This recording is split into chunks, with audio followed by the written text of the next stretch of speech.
ఈ రోజు పెన్షన్లు ఉన్నాయి. ఈ రోజు దానికే వచ్చా.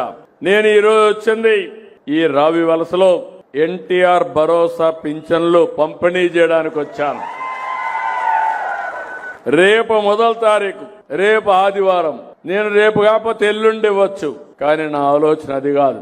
ఏదైనా సరే, ఏదైనా నిర్లక్ష్యం చేస్తాం, కానీ పేదవాడిని మాత్రం నా జీవితంలో ఎప్పుడూ నిర్లక్ష్యం చేయనని మరొకసారి విజ్ఞప్తి చేస్తున్నా. అందుకే పేదల సేవలో కార్యక్రమం పెట్టాను. పేదల సేవలో కార్యక్రమం మీరు చూస్తే ప్రతి నెల మొదటి తారీఖు మేము దర్శనం చేసుకోవాల్సింది ఈ పేదవాళ్ళని దర్శనం చేసుకోవాల్సిన బాధ్యత మా మీద ఉంది.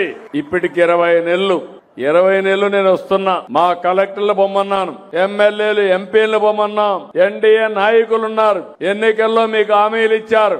మేము పింఛన్ ఇప్పిస్తామని 4,000 రూపాయలు ఇప్పిస్తాం, వికలాంగులకు 6,000 రూపాయలు ఇప్పిస్తామని చెప్పారు. ఈ రోజు వాళ్ళ మాట మీరు నమ్మి ఓట్లేశారు. నేను గాని పవన్ కళ్యాణ్ గారు. ఈ రోజు రాష్ట్రంలో మీరు గుర్తుపెట్టుకోవాలి, ఇంకో పక్క బీజేపీ నరేంద్ర మోడీ గారు. ఈ ముగ్గురం కూడా ఒకటే ఆలోచిస్తున్నాం.